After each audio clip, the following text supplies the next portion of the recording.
Hello.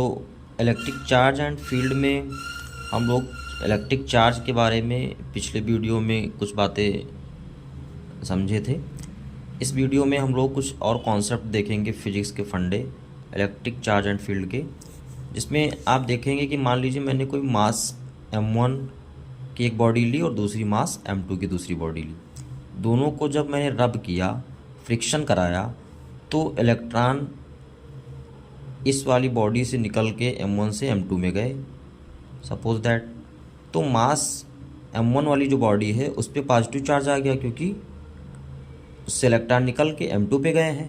जिस पे जाएंगे उस पे नेगेटिव चार्ज एक्सेस में इलेक्ट्रॉन होंगे, और जिससे निकल के गए उस पर पॉजिटिव चार्ज आ जाएगा। तो हम कह सकते हैं नंबर ऑफ इलेक्ट्रॉन डिफिशिएंट होंगे m1 वाली बॉडी पे और एक्सेस में होंगे m2 वाली बॉडी पे। तो हमने डिफिनीशन में भी पिछले वीडियो में बताया था कि डिफिशियंसी और एक्सेस ऑफ इलेक्ट्रॉन बॉडी पे होना ही चार्ज होना है बॉडी का। और यहाँ पे मेथड हम लोग फ्रिक्शन ले रहे हैं एज एग्जाम्पल, और फ्रिक्शन मेथड चार्ज करने के लिए बॉडी को, इंसुलेटर बॉडी को चार्ज करने के लिए यूज किया जाता है। तो एक बात और निकल के आती है कि इलेक्ट्रॉन अगर m1 बॉडी से m2 पे गए तो अपना मास लेके भी जाएंगे, क्योंकि इलेक्ट्रॉन स्मॉलेस्ट पार्टिकल है। वो अपना मास जब लेके जाएंगे तो उसका मास अपना 9.1 इंटू 10⁻³ kg समथिंग होता है। तो इसीलिए हम कह सकते हैं कि जो सेम नेचर के और सेम मास हम अगर लिए होते m1 और m2 बॉडी, तो इसमें m1 is less than m2 हो जाता, क्योंकि इस पर मास क्या होता, बढ़ता m2 पे, क्योंकि उसमें नेगेटिव चार्ज आया है। इस टाइप से हमें ये भी पता चल रहा है कि जब डिफिशिएंट हुआ है इलेक्ट्रॉन तो पॉजिटिव चार्ज, और एक्सेस में आए हैं इलेक्ट्रॉन किसी बॉडी पे तो नेगेटिव चार्ज। तो हम ये भी कह सकते हैं कि टाइप ऑफ चार्ज होते हैं 2, positive charge, negative charge, number of deficient electron, number of excess electron.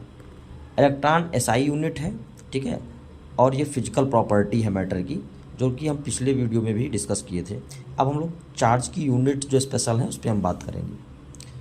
तो यूनिट ऑफ चार्ज, तो कूलाम जो चार्ज की यूनिट है वो एसआई यूनिट होती है, ठीक है, आपको लर्न कर लेना है। ईएसयू इलेक्ट्रोस्टैटिक यूनिट, ये आपकी सीजीएस यूनिट है। 1 इलेक्ट्रोस्टैटिक यूनिट जो होता है 1/3 इंटू 10⁹ कूलाम के इक्विवेलेंट होता है। इसे 1 फ्रैंकलिन भी कहते हैं, और ये स्मॉलेस्ट यूनिट है चार्ज की।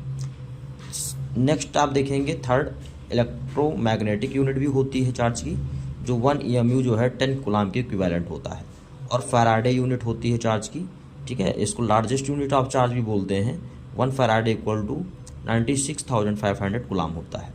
तो आपको सीजीएस यूनिट भी याद लर्न रखना है, और एसआई यूनिट और उनका कन्वर्जन। तो चार्ज से रिलेटेड पिछले वीडियो के फंडे में और आज के फंडे में जो जानकारी थी हमने दी। प्रॉपर्टीज ऑफ चार्ज को लेके हम लोग नेक्स्ट वीडियो में डिस्कस करेंगे। Okay, thanks.